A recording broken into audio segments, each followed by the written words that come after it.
हामीलाई हाम्रो सीमा असाध्यै प्यारो छ, प्राणभन्दा प्यारो छ। हाम्रो अग्रजहरूको ठुलो योगदानबाट निर्माण भएको यो राष्ट्र दक्षिण एसियाको सबैभन्दा पुरानो राष्ट्र। अधिकारका बाँडफाँडदेखि लिएर सबै कुरा सम्पन्न भइसकेका छन्। अब तीव्र गतिले चाहिँ विकास निर्माणको काममा अगाडि बढ्छ।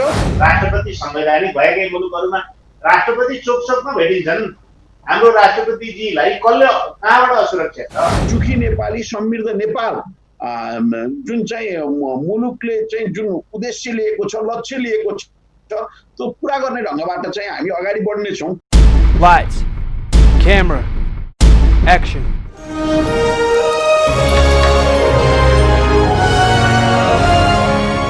नमस्कार, रमाइलो टेलिभिजन हेरिरहनुभएका सम्पूर्ण दर्शकहरूलाई हार्दिक स्वागत गर्दछु। म दयाराम पाण्डे। दर्शकवृन्द, फेरि अर्को एउटा विषयमा छलफल गर्नका लागि, बहस गर्नका लागि, कुराकानी गर्नका लागि सम्बन्धित क्षेत्रका विज्ञ अतिथिहरूसँग म फेरि उपस्थित भएको छु। आज लकडाउनको 73औं दिन, घरभित्र जनताहरू थुनिएको 73 दिन भइसकेको छ। यो 2.5 महिनाको लामो दुःखद जीवन यापन गरिरहेका छन् यति बेला नेपालीहरू र विश्वभर नै यो कोरोनाको कहरको संक्रमण बढ्दो देखिएको छ। नेपालमा पछिल्लो समयको रिपोर्ट अनुसार, भर्खरै मलाई प्राप्त रिपोर्ट अनुसार स्टुडियोमा कोरोनाबाट संक्रमित हुनेमा 2634 जना, यसबाट निधन हुनेहरूमा 10 जना र निको भएर घर फर्कनेहरू 290 जना रहेका छन्। 77 वटा जिल्ला रहेको हाम्रो देश नेपालमा अहिलेसम्म 65 जिल्ला यो कोरोनाबाट प्रभावित देखिन्छन्। यसको अहिलेसम्म औषधि पत्ता लागिसकेको छैन। कति समयमा औषधि पत्ता लाग्छ त्यो पनि यकिनका साथ भन्न सक्ने अवस्था छैन। देश सिङ्गो मुलुक, राज्य नै कोरोनाबाट प्रभावित भइरहँदा राजनीतिक चलखेल भने तीव्र रूपमा बढेको छ। ज्येष्ठ 15 मा आएको बजेटपछि नेपाली कांग्रेस र नेकपाले आफ्नै किसिमले बजेटका बारेमा प्रतिक्रियाहरू अगाडि बढाइरहेका छन्। सीमा अतिक्रमणका विषयमा पनि विभिन्न पार्टीहरूका आफ्नै किसिमका भनाइहरू आएका छन्। नेपाली कांग्रेसले संविधान संशोधनको पक्षमा प्रस्ताव पारित गरिसकेको छ केन्द्रीय समितिबाट र पछिल्लो समयमा बजेट बढी भयो, संघीयता खारेज गर्नुपर्छ भन्नेहरू पनि यदाकदा देखिएका छन्। प्रदेश सभा केका लागि किन चाहियो र भन्नेहरू पनि हामीले देखेका छौँ। आज हामी यस्तै विषयमा कुराकानी गर्छौँ। आज हामीसँग हुनुहुन्छ नेपाली कांग्रेसका केन्द्रीय सदस्य गुरुराज घिमिरे, त्यसैगरी नेकपा प्रदेश सभा सदस्य राजीव पहाडी, जो युवा संघका निवर्तमान अध्यक्ष पनि हुनुहुन्छ। आउनुहोस् कुराकानी सुरु गरौँ गुरुराज घिमिरेबाट। यहाँलाई स्वागत छ कार्यक्रममा। नमस्कार। हजुर, धन्यवाद। हजुर, आराम हुनुहुन्छ? हजुर, एकदमै ठिकै छु। यहाँको बीचमा अस्वस्थताको खबर पनि हामीले सुन्यौँ, यहाँ उपचारका लागि पनि जानुभयो। अहिले त स्वास्थ्य स्थिति ठिक छ नि यहाँको? एकदमै ठिक छ, एकदमै ठिक छ। राजीवजी केही समयमा हामीसँग जोडिँदै हुनुहुन्छ। अलिकति यहाँको कवित्व भावनाका बारेमा पनि कुराकानी गरौँ। यहाँले आफ्नो वालहरूमा पोस्ट गर्ने गर्नुहुन्छ, विभिन्न समयमा कलम चलाइराख्नुहुन्छ। यहाँको सौख हो कि के गुरुजी? होइन, अब यो कवित्व भाव भनिहाल्नुभयो। यो कविता चाहिँ प्रतिको एउटा अनुराग र खास गरिकन साहित्य प्रतिको अनुराग र कविता मात्रै होइन, साहित्यका विभिन्न विधाहरूका प्रतिको चाहिँ एउटा गहिरो चाहिँ एउटा प्रेम र चाहिँ अभिरुचिका कारणले चाहिँ मैले चाहिँ बेला बेलामा लेख्छु। एउटा रहर मात्रै हो। म चाहिँ एउटा व्यावसायिक लेखक होइन। म सानैदेखि करिब करिब स्कुले जीवनको अन्तिम समयदेखि नै लेख्ने कुरामा अलिकति चाहिँ अभिरुचि देखाउँदै आएँ। चल्दै गयो र कलेज जीवनका चाहिँ प्रारम्भिक दिनहरूमा पनि लेखेँ। त्यसपछि अब राजनीतिले थिच्दै लगेपछि लेखन अलिकति कम भयो, तर पनि समय निकालेर कहिलेकाहीँ लेख्ने गर्छु। त्यो निरन्तर चाहिँ जारी छ र कहिलेकाहीँ कविता, कथा होइन, अब अरू पनि विभिन्न चाहिँ विषयवस्तुमा कलम चलाउने गर्छु। हजुर, कुनै चिज प्रकाशन गरौँ अथवा रेकर्ड गरौँ भन्ने जस्तो यहाँले लाग्दैन? अहिलेसम्म मेरो 5 वटा पुस्तक प्रकाशित भइसकेका छ। 2टा विचार सङ्ग्रह छ, एउटा कथा सङ्ग्रह छ, एउटा चाहिँ नि संस्मरण छ, त्यो बन्दी जीवनका अनुभूतिहरू भनेर एउटा कविता सङ्ग्रह छ, चाहिँ साझा प्रकाशनले निकालेको। भनेपछि 5वटा पुस्तक चाहिँ प्रकाशित भइसके। अब अझै 2-3 किताबका सामग्रीहरू फिलहाल कहिलेकाहीँ आकल जोकल थपिएका चाहिँ रचनाहरू बाहेक सबै पुरानै लेखन हो, कुनै नयाँ लेखन छैन। र अहिले फाटाफुट्टा विभिन्न इस्युमा विभिन्न सन्दर्भमा लेखेका चाहिँ रचनाहरू बाहेक चाहिँ अरू चाहिँ मेरो नयाँ सृजना छैन, सबै पुरानै सृजना हो। र यसलाई पनि पुस्तकाकार दिने भन्ने एउटा तयारी छ। हजुर, मैले भनेको जस्तो सबै गीत कविता हुन सक्दैनन्, सबै कविता गीत हुन सक्छन् भनेर साहित्यकारहरू पनि भन्ने गरेका छन्। यहाँको कविता गीतको रूपमा कतै रेकर्ड गर्न मन भित्रदेखि छ कि छैन यहाँलाई? बिल्कुलै, किन नहुने। केही अब राजनीतिक गीतहरू त चाहिँ नेपाली कङ्ग्रेसको गीतको रूपमा चाहिँ एउटा, अर्को चाहिँ गणेशमानजीको गाथाको बारेमा अर्को, 2टा गीत रेकर्ड भएर बाहिर पनि आयो होइन। निर्वाचनमा पनि त्यो गीतको उपयोग गरियो। अब त्यो मलाई छ, साथीहरूले भन्दै पनि हुनुहुन्छ, तर त्यो अनुकूलता मिलेको छैन, त्यो चाहिँ अवसर मैले पाएको छैन। तर मेरा अरू राजनीतिक मात्रै होइन, अरू विशुद्ध चाहिँ अरू चाहिँ गीतहरू जो प्रचलनका गीतहरू छन् सङ्गीतको रूपमा, त्यस्तै चाहिँ गीतहरू पनि मसँग छन् र ती गीतहरूलाई चाहिँ बाहिर ल्याउने विचार चाहिँ छ। अच्छा, राजनीतिक रूपमा यहाँ सक्रिय जीवन नै बिताइरहनु भएको छ। अहिले पछिल्लो समयमा सीमाका विषयमा कङ्ग्रेसमा पनि केन्द्रीय समितिमा यसलाई पास गर्ने या नगर्ने भन्ने विषयमा मतभेद देखियो भन्ने देखियो, तर कङ्ग्रेसले पास चाहिँ गरिसकेको छ। त्यस्तो भएको हो र घिमिरेजी? बिल्कुलै, मतभेद त बिल्कुलै हुँदै भएन। मतभेद भन्ने कुरा बाहिर आएको छ भने त्यो एकदमै गलत हो, निराधार हो। केन्द्रीय समितिमा यसलाई चाहिँ लैजाने कुरा नेताहरूले भनिसकेपछि केन्द्रीय समितिको बैठकमा नै सोझै यो चाहिँ संसदीय दललाई पार्टीले निर्देशन दिने प्रस्तावको रूपमा प्रस्तुत भयो। एजेन्डा नै त्यसरी प्रस्तुत भयो। मतभेद भएको भए त त्यो छलफल गर्दा चाहिँ अब के गर्ने कसो गर्ने भन्दा अन्यलपूर्ण ढङ्गले चाहिँ प्रस्ताव आउनु पर्थ्यो। तर स्पष्ट चाहिँ एउटा डिटर्मिनेसनका साथ, एउटा चाहिँ अठोटका साथ प्रस्ताव आएर छलफल चाहिँ अब भयो 2-4 घन्टा लाने छलफल भयो। यति महत्त्वपूर्ण विषयमा चाहिँ मुलुकको नक्सा चाहिँ नि बदलिएको र सरकारले चाहिँ संसदमा संशोधन प्रस्तावै पेश गरेको विचारा साथ बदल्नलाई, त्यस्तो इस्युमा चाहिँ नि छलफल हुनु एउटा स्वाभाविक कुरा हो। तर कसैले पनि, एकजना सदस्यले पनि यो संविधान संशोधनको पक्षमा चाहिँ मतदान गर्नु हुँदैन भन्ने कसैले पनि भन्नु भएन। र चाहिँ अरू पनि विषयहरू यसमा चाहिँ तराई केन्द्रीय दलहरूले पहिलेदेखि चाहिँ उठाइआएका र नेपाली कङ्ग्रेसकै नेतृत्वमा अगुवाईमा चाहिँ संसदमा पेश भएको चाहिँ संशोधन प्रस्तावमा उल्लेख भएका विषयहरूलाई चाहिँ पनि हामीले लाने हो कि सँगसँगै यो संशोधनको प्रसङ्ग आउँदाखेरि होइन यसलाई पनि सँगसँगै लाने हो कि भन्ने कुरा चाहिँ आयो। तर चाहिँ निशाना छापलाई चाहिँ परिमार्जन गर्ने बदल्ने कुरा चाहिँ यो राष्ट्रिय सीमासँग जोडिएको अत्यन्तै बेग्लै महत्त्वको, बेग्लै प्रतिष्ठाको, उच्च प्रतिष्ठाको विषय हो। र अरू विषयलाई चाहिँ हामीले छलफल गर्दै लाँदा हुन्छ, पछि पनि गर्दा हुन्छ र राजनीतिक दलहरूका बिचमा समझदारी गरेर चाहिँ मात्रै त्यसलाई चाहिँ अन्तिम टुङ्गो लगाउन सकिन्छ। अब नक्साको विषय त समझदारी गर्नुपर्ने कुरा केही छैन। राष्ट्रसँग जोडिएको, राष्ट्रको सिमाना र भूगोलसँग जोडिएको कुरामा चाहिँ हामीले तुरुन्तै चाहिँ यो संसदमा जुन छलफल गराएर अगाडि बढ्ने सरकारको योजना छ त्यसलाई चाहिँ हामीले मतदान गरेर त्यसलाई टुङ्गोमा पुर्याउनु पर्छ भनेर हामीले चाहिँ टुङ्ग्यौँ। त्यसो भएको हुनाले केन्द्रीय समितिमा कुनै पनि मतभेद भएन। अच्छा, जस्तो यहाँले पनि सीमाका विषयमा आफ्ना धारणाहरू राख्दै आउनु भएको हामीले देखिरहेका छौँ। विशेष त यति बेला भारत सरकारले नेपालमा भाइ भाइको सम्बन्ध हो, हाम्रो सानो भाइ हो भनेर भनेको पनि सुनिएको छ र चिनिया उक्साडबाट नेपालले यसरी सीमाका विषयमा अहिले आएर बोलेको हो भनेर पनि बोलिरहेको छ। यसमा के भन्नुहुन्छ यहाँ? बिल्कुलै, अब यो चाहिँ कुनै राष्ट्रको ब्याकिङमा अथवा कुनै राष्ट्रको समर्थनमा हामीले बोल्नुपर्ने कुनै पनि आवश्यकता छैन।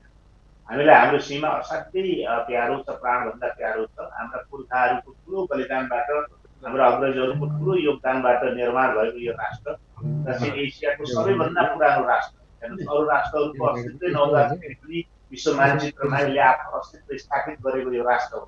त्यसैले नेपाल राष्ट्रको बारेमा, आफ्नो देशको बारेमा चाहिँ बोल्नलाई हामीले कसैको चाहिँ मद्दत चाहिँ हामीलाई आवश्यकता पर्दैन। त्यसैले यो कुनै देश विशेषले चाहिँ नि सहयोग गरेर इसारामा उसको चाहिँ आड भरोसामा नेपाल बोलिराखेको छ भन्ने आरोप मेरा लाग्यो। अब यो चाहिँ रह्यो भारतको कुरा चाहिँ नि अब यो विषय पनि भारतकै चाहिँ सेनापतिको मुखबाट यो आयो होइन। त्यसैले यो एकदमै दुःखद कुरा हो। अब यो यसमा चाहिँ हामी गम्भीर दुःख पनि प्रकट गर्छौँ, खेद पनि प्रकट गर्छौँ। अब भारतको सँगको सम्बन्धको कुरा के हो भने भारतसँग हाम्रो ऐतिहासिक सम्बन्ध छ, हाम्रो चाहिँ एकदमै चाहिँ सामाजिक, आर्थिक, सांस्कृतिक, यहाँको चाहिँ धार्मिक होइन धेरै कुरा चाहिँ रीतिरिवाज धेरै कुरा चाहिँ भारतसँग मिल्छ। यो चाहिँ एउटा पक्ष हो, यथार्थ हो। र यसको मतलब चाहिँ हामीले हाम्रो सीमा यो अरू सबै कुराहरू मिल्छ, सामाजिक, आर्थिक, सांस्कृतिक, परम्परागत, ऐतिहासिक चाहिँ हाम्रो चाहिँ यो के भन्छ विभिन्न मूल्य मान्यताको हाम्रो चाहिँ निकटता यी सबै कुराहरूमा चाहिँ यो सीमाको विषयलाई हामीले चाहिँ यो अरू विषयको चाहिँ मातहतमा राख्न गर्न हामी सक्दैनौँ। हामी यसमा चाहिँ स्पष्ट हामी छौँ कि भावनात्मक कुराले हामीलाई चाहिँ रोक्न सक्दैन। भावनात्मक कुरा हो, यथार्थ हुन्छ होइन। भारतीय जनतासँग हाम्रो असाध्यै गहिरो सम्बन्ध, भावनात्मक सम्बन्ध छ। राष्ट्रिय स्तरको राज्यका बिचको सम्बन्ध भन्दा पनि एकदमै गहिरो सम्बन्ध छ। त्यसैले यो कुरालाई हामी नजरअन्दाज गर्दैनौँ। तर कुरा के हो भने नेपालको सिमानाको कुरा आइसकेपछि हामीले वस्तुगत होइन हिस्टोरिकल फ्याक्टलाई, ऐतिहासिक तथ्यलाई आधार बनाएर हामी उभिनुपर्छ र नेपालको चाहिँ नि भूगोल, नेपालको सिमानाको पक्षमा हामी उभिनुपर्छ। भारतलाई हामी सम्मान गर्छौँ, हामी चाहिँ अत्यन्त आदरको दृष्टिले हामी हेर्छौँ। हाम्रो सम्बन्ध चाहिँ अझ उचाइमा जानुपर्छ त्यसको पक्षमा हामी छौँ। तर नेपालको अमर्यादा, नेपालको चाहिँ नि अपमान र नेपालको आत्मसम्मानलाई चाहिँ तल झारेर चाहिँ भारतले माथि म जान्छु, म अझ प्रतिष्ठित हुन्छु, विश्व राजनीतिमा म चाहिँ असाध्यै चाहिँ प्रतिष्ठा कमाउँछु भन्ने कुरा भारतले सोच्छ भने त्यो मूर्खता हो। त्यसो भएको हुनाले नेपालको आत्मसम्मान, नेपालको प्रतिष्ठा, नेपालको इज्जत, नेपालको भूगोलको सुरक्षा, नेपालको प्रतिष्ठाको जगेर्ना गरेर मात्रै भारत अगाडि जान सक्छ। यसमा हामी स्पष्ट छौँ, यसमा हाम्रो कुनै पनि चाहिँ दुविधा हामीमा छैन। हजुर, यति बेला राजीव पहाडीजी हामीसँग जोडिसक्नु भएको छ। प्रदेश सभा माननीय सदस्य हुनुहुन्छ, उहाँ कास्कीबाट प्रतिनिधित्व गर्नुहुन्छ। राजीवजी, अहिले पछिल्लो समयमा यहाँलाई स्वागत गर्दै म के प्रश्न राखेँ भने सुरुवातमा सङ्घीयताले देशलाई ठुलो आर्थिक भार पर्यो, बजेट धेरै यो सङ्घीयताले गर्दा खर्च भइराखेको छ भन्ने किसिमको एक किसिमले त्यो जनमानसमा नै सङ्घीयता विरुद्धका विभिन्न आवाजहरू हामीले सोसियल मिडियामा पनि देख्न पाएका छौँ। एउटा प्रदेश सभाको सदस्यको नाताले, माननीयको नाताले के भन्नुहुन्छ? धन्यवाद। केही कुरा राख्ने अवसर, तपाईँले अघि जुन कुरा राख्नुभयो सङ्घीयता सिंहदरबारको हक अधिकारलाई एकात्मक शासन व्यवस्थाले विकास जनताको घर आँगनसम्म तल्लो तहसम्म जुन पुर्याउन सकेको थिएन, मुलुक सङ्घीयतामा गइसकेपछि यो छोटो अवधिमा यहाँको इन्टरनेटमा अलिकति समस्या देखिएको छ, कृपया मिलाइदिनका लागि म यहाँलाई हार्दिक अनुरोध गरेँ। यति बेला म फेरि घिमिरेजीसँग जान चाहन्छु। घिमिरेजी, अहिले यही प्रश्न यहाँमा म आउन चाहे, जस्तो स्थानीय 3-3वटा सरकारहरू छन् अहिले, प्रदेश सरकार, केन्द्रीय सरकार र स्थानीय सरकार। दुईटा सरकार मात्रै भए पुग्छ, यो धेरै खर्च बढ्यो, देशले आर्थिक भार बेहोर्नु पर्यो भन्ने छ। खर्च तुलनात्मक रूपमा हिजो एकात्मक शासन सत्तामा हुँदाखेरि जुन खर्च थियो त्योभन्दा केही बढेको छ, तर त्योभन्दा बढी प्रतिफल जनताले पाएका छन्, मुलुकले पाएको छ। हिजो एकात्मक शासन सत्तामा चाहिँ भ्रष्टाचार कति व्याप्त थियो, विकास निर्माणका कामहरू सिंहदरबार र त्यही वरिपरि मात्र थिए। काठमाडौँको खाल्टोलाई नै चाहिँ नेपाल भन्ने मुलुक मान्ने सोच थियो, चिन्तन थियो। आज हेर्नुहोस् त यो छोटो 2 वर्षको अवधिमा चाहिँ गाउँ गाउँमा टोलसम्म विकास निर्माणका कामहरू पुगेका छन्। जनताले चाहिँ मैले अघि नै भने एउटा सानो आफ्नो घरको धाराको टुटी फेर्नको निम्ति। हजुर, यहाँको इन्टरनेटमा अलिकति समस्या देखिएको छ। म घिमिरेजीसँग जान चाहन्छु, त्यतिन्जेल मिलाइदिनका लागि पनि आग्रह गरेँ। यही विषयमा यहाँ चाहिँ के भन्नुहुन्छ गुरुराजजी? विकासको चाहिँ दिन 2 गुणा रात 4 गुणाको दरले तीव्र हिसाबले अगाडि बढिरहेको छ। त्यसो भएर यो व्यवस्था आफैमा बेटी छैन। कतिपय यो सुरुवात भएकोले यो चाहिँ जस्तै सङ्घीयताको हामीले 1.5 वर्ष त जग निर्माण गर्न लाग्यो नि त, हामीले कानुन निर्माण गर्न लाग्यो। हामी त हिजो प्रदेश सभामा निर्वाचित हुँदा हामी बस्ने ठाउँ थिएन, शून्यबाट हामीले यो काम गरेको नि त। त्यसो भएर यो 1.5 वर्ष हामीले नीति नियम कानुन विधि संहिताको जग निर्माण गर्नुपर्ने भएकोले त्यतातिर हामी धेरै केन्द्रित भयौँ। अब त्यो सबै कुरा हामीले चाहिँ यो सम्पन्न गरिसकेका छौँ, अधिकारका बाँडफाँडदेखि लिएर सबै कुरा सम्पन्न भइसकेका छन्। अब तीव्र गतिले चाहिँ विकास निर्माणको काममा अगाडि बढ्छ। तुलनात्मक रूपमा हिजोभन्दा आज 2 वर्षको अवधिमा चाहिँ धेरै कामहरू चाहिँ तल्लो तहका जनताले चाहिँ अनुभूति हुने ढङ्गबाट भइरहेको छ। हजुर, यही कुरा म घिमिरेजीलाई सोध्न चाहे, के भन्नुहुन्छ यहाँ? अब हेर्नुहोस्, यो नेपालको राजनीतिलाई हामीले चाहिँ बदल्यौँ। हामीले हाम्रो 65-63 ऐतिहासिक जनादेशबाट एउटा अभूतपूर्व राजनीतिक परिवर्तन, ऐतिहासिक परिवर्तन, त्यसलाई हामीले युगान्तकारी परिवर्तन पनि हामीले भन्छौँ। 238 वर्ष लामो शाहवंशीय राजतन्त्रलाई शान्तिपूर्ण ढङ्गले हामीले विदा गऱ्यौँ र नेपालको इतिहास, राजनीतिक इतिहासलाई नयाँ युगमा हामीले चाहिँ नयाँ अध्यायमा हामीले प्रवेश गरायौँ। त्यसपछिको संविधानको परिकल्पना हो प्रदेश सरकार। 3 तहका सरकारको हामीले परिकल्पना गर्यौँ, केन्द्र, प्रदेश र स्थानीय। र सामान्यतया विगतका राजनीतिक प्रणालीहरूमा चाहिँ नै स्थानीय तहको अभ्यास हुँदै आएकै थियो, स्थानीय निकाय भन्थ्यो त्यो बेलामा। र अहिले हामीले चाहिँ बिचको एउटा तह थपेर प्रदेश सरकार हामीले निर्माण गऱ्यौँ, गठन गऱ्यौँ। र अघि नै चर्चा भइसक्यो, राजनीतिले पनि भन्नुभयो, चाहिँ केन्द्रका अधिकारहरूलाई गाउँ गाउँमा लाने एउटा अभ्यास सुरु गर्यो। त्यसैले अहिले नै भर्खरै चाहिँ यो अनावश्यक छ, यसलाई खारिज गर्नुपर्छ, यसको औचित्य सिद्धियो म भन्न सक्दिनँ। किनभने प्रयोगबाट यो चाहिँ सही हो या होइन भन्ने कुरा चाहिँ मात्रै त्यसपछि मात्रै भन्न सकिन्छ, समय लिन्छ। भर्खरै चाहिँ 3 वर्ष पनि पुगेका छैन राम्रो गरिकन यसका अभ्यासहरू अगाडि बढिराखेका छन्। हाम्रो चाहिँ परम्परागत जुन चरित्र छ, सबै कुरा केन्द्रमै राख्ने, अहिले पनि केन्द्रीय सरकारले सबै कुरा आफ्नै खटनपटनमा चलोस् भन्ने चाहेको देखिन्छ। प्रदेशलाई र स्थानीय तहलाई चाहिँ आफ्ना मार्फतका शाखा जस्तो, आफ्ना ब्रान्च जस्तो उनले व्यवहार गर्ने प्रयत्न गरिरहेको छ। तर कुरा के हो भने संहिताको चाहिँ मरौमा जाँदाखेरि चाहिँ र लोकतान्त्रिक शासन व्यवस्थाको चाहिँ खास हामीले चाहिँ चुरोलाई समात्ने हो, बुझ्ने हो भने चाहिँ प्रदेश सरकार एक प्रकारले केही राष्ट्रिय विषयहरूदेखि बाहेक अन्तर्राष्ट्रिय विषय त केन्द्रले हेर्ने भइहाल्यो, केही राष्ट्रिय चाहिँ स्वार्थका कुराहरूदेखि लिएर बाहेक चाहिँ सबै कुरा चाहिँ प्रदेशले गर्न सक्ने, स्थानीय तहले गर्न सक्ने ती छुट्टा छुट्टै अस्तित्वका सरकारहरू, ती सरकार हुन्। नगरपालिका पनि सरकार हो, गाउँपालिका सरकार हो र 7वटा अरू सरकारहरू भनेपछि त्यसलाई केन्द्रले खटन पटन गर्ने किसिमको मानसिकता त्यो मनोविज्ञान केन्द्रको देखिन्छ। त्यो के हो भने परम्परागत हिजोको केन्द्रीकृत, हिजोको एकात्मक होइन, हिजोको सिंहदरबार केन्द्रीय सरकारको त्यो बेलाको त्यो तात्कालीन मानसिकता अहिले झल्किन्छ। त्यसैले हामीले अहिले प्रदेश सरकारलाई आफ्नो हिसाबले चाहिँ नि संविधानले गरेको व्यवस्था अनुसार उनलाई आवश्यक पर्ने कानुनहरू बनाएर उनले चाहिँ पर्याप्त रूपबाट चाहिँ नि उनले चाहिँ फुल भोलममा अभ्यास गर्न उनले पाउनुपर्छ, स्थानीय सरकारले पनि अभ्यास गर्न पाउनुपर्छ। त्यसपछि मात्रै कुन तहको प्रभावकारिता कति, प्रदेश तहको औचित्य छ कि छैन, होइन, यो सफल भयो कि भएन भन्ने कुरा कम्तीमा एक अवधि त हेरौँ। एक अवधि हेरेर यो खर्चालु भयो, यो चाहिँ आर्थिक बोझ बढी भयो, राज्यले फेक्न सकेन भने हामी सल्लाह गरेरै, हामी राजनीतिक दलका बिचको सहमति गरेरै हामी अगाडि बढ्न सक्छौँ नि त। अहिले चाहिँ प्रयोगमै छ, भर्खर 3 वर्ष पुगेका छैन प्रदेश त, होइन। अब अहिले नै खारेज गर्नुपर्छ, यो बोजिलो भयो, ठिक छ, विभिन्न एङ्गलबाट कुरा आइरहेका छ, होइन, बोजिलो भयो, खर्चालु भयो, होइन, गाडी किनेका कुरा आउँछन्, अरू खर्च गरेका कुरा आउँछन् भनिसकेपछि अहिले नै यो चाहिँ यसको औचित्य सिद्धियो भनेर भन्ने अवस्थामा चाहिँ हामी पुग्नु हुँदैन, त्यो अवस्थामा चाहिँ। ओके पानीजी, जस्तो अब प्रदेशलाई जति अधिकार दिनुपर्ने हो केन्द्र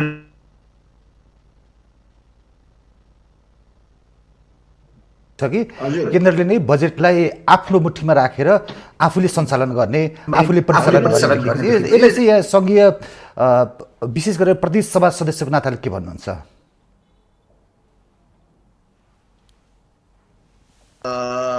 पाण्डे सर, व्यवस्था फेरियो, सोच मानसिकता फेरिएन। एकात्मक शासन सत्ताबाट मुलुक सङ्घात्मक व्यवस्थामा गयो, तर हाम्रो मानसिकता अझै पनि त्यो केन्द्रीकृत खालको एकात्मक खालको मानसिकता, त्यो चाहे राज्यको चाहिँ नेतृत्व गर्ने चाहिँ नेतृत्व तहमा भनौँ, चाहे कर्मचारी तन्त्रमा भनौँ, त्यो खालको चाहिँ एउटा समस्या रह्यो। तपाईले आज मुलुक संघीयतामा नगएको भए हिजोको मुलुकमा एउटा सरकार थियो, आज त 761 वटा सरकार छन्। आज यो कोरोना महामारीले जुन खालको क्षति विश्वका अत्यन्त धनी मुलुकहरूमा चाहिँ पुर्याएको छ, नेपालमा आज प्रदेश सरकार भएकोले, स्थानीय सरकार भएकोले यसलाई नियन्त्रण गर्नको निम्ति, यसलाई व्यवस्थित गर्नको निम्ति धेरै महत्त्वपूर्ण चाहिँ सघाउ पुर्याउने काम गरेको छ। त्यसो भएर अब यो हो यसको हिजो जनतालाई हामीले आन्दोलनको बेलामा मुलुक संघीय लोकतान्त्रिक गणतन्त्रमा गइसकेपछि हामीले चाहिँ हुनै नसक्ने कुरा, एकदम आकाशका चाहिँ तारा पनि झारेर दिन्छौँ नि भन्यौँ। कतिपय कुरा हामीले जनताको महत्त्वाकांक्षा यति धेरै जागृत भयो कि जुन हामीले चाहिँ छोटो समयमा पुरा गर्न सक्ने थिएनौँ। तर आज मुलुक संघीयतामा गएको चाहिँ निर्वाचन सम्पन्न भएको 2.5 वर्ष भएको छैन। प्रदेश सरकार त बल्ल अगाडि बढ्दैछन्। अझै पनि तपाईँले अघि नै भन्नुभयो, केन्द्रीय सरकारले, सङ्घ सरकारले अझै पनि संविधानमा उल्लेख भएका साझा अधिकारका सूची अनुसारको चाहिँ अधिकारको बाँडफाँड चाहिँ गरि नसकेको अवस्था छ। अझै पनि प्रदेशहरूले जुन प्रदेश भनेको त आफैमा चाहिँ एउटा स्वतन्त्र सरकार हो, उसले जे हक अधिकार पाउनु पर्ने हो त्यो ढङ्गबाट पूर्ण रूपमा नपाइरहेको अवस्थामा नि प्रदेश सरकारले, स्थानीय सरकारले जुन खालको काम गरेका छन्, यो चाहिँ मैले सोचे भन्दा चाहिँ बढी काम र त्यसको प्रतिफल चाहिँ जनताले प्राप्त गरेको स्थिति छ। अब हाम्रो एकदम छिटो नेपालीहरूको कस्तो छ भने अलि एकदम छिटो रिजल्ट चाहिँ खोज्ने यो व्यवस्थाबाट, सङ्घीय व्यवस्था त एकदम छिटो रिजल्ट खोजेको अवस्था छ। तर एउटा कुरा के हो भने जग निर्माण गर्न त समय लाग्छ नि। अहिले हामीले जग निर्माण गरिसक्यौँ, अनि जग निर्माण गर्दा बाहिरबाट देखिने कुरो होइन, जग त चाहिँ जमिन मुनि बनाउने हो। हामीले त अघि नै मैले भनेको संघीयताको जग निर्माण गरिसकेका छौँ। हामी त नीति आफै बनाउनु पर्यो, कानुन आफै बनाउनु पर्यो, हिँड्ने बाटो चाहिँ आफै तय गर्नु पर्यो, संरचनाहरू आफै निर्माण गर्नु पर्यो। यी सम्पूर्ण कामहरू बल्ल सकिएका छन्। अब हामीले चाहिँ सुखी नेपाली, समृद्ध नेपाल जुन चाहिँ मुलुकले चाहिँ जुन उद्देश्य लिएको छ, लक्ष्य लिएको छ, त्यो पुरा गर्ने ढङ्गबाट चाहिँ हामी अगाडि बढ्नेछौँ। र जुनसुकै खालका चाहिँ महाविपत्तिहरू, सङ्कटहरू आउँदाखेरि पनि मुलुक एकात्मक शासन सत्तामा हुनुभन्दा सङ्घात्मक शासन सत्तामा हुँदाखेरि जनताले त्यसको प्रतिफल छिटो प्राप्त गर्दो रहेछन् भन्ने कुरा पनि अहिलेको यो कोभिड-19 को चाहिँ घटनाले पनि प्रष्ट पारेको छ। त्यसो भएर म अब कागले कान्ल भनेर चाहिँ म कागको पछाडि जान चाहन्न। एकाध मान्छेहरूले अब सङ्घीयताको विकल्प खोज्नुपर्छ।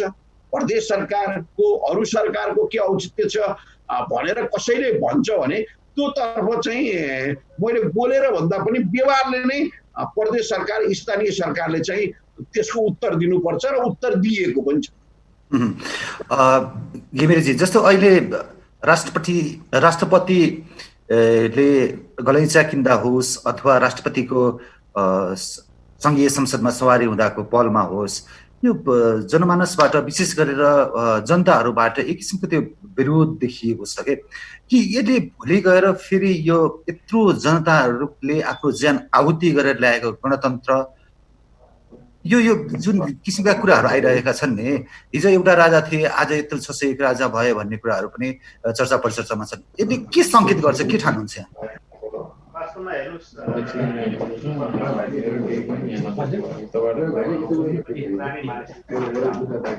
हामीले यत्रो ठुलो राजनीतिक परिवर्तन किन गर्यौँ भने हिजो राणाले, हिजो पञ्चायतले मुलुक चलाउँदाखेरि चाहिँ जनताको भावनालाई कदर गरेन, शासन व्यवस्था जनउत्तरदायी भएन, शासकहरूका क्रियाकलाप, मन्त्री प्रधानमन्त्रीका क्रियाकलाप जनताको चाहिँ हित र जनताको उन्नति प्रगतिमा चाहिँ बढी चाहिँ केन्द्रित भएनन् होइन। जनताको हितमा चाहिँ शासन प्रणाली केन्द्रित भएन र मूलतः त्यो लोकतान्त्रिक नै थिएन।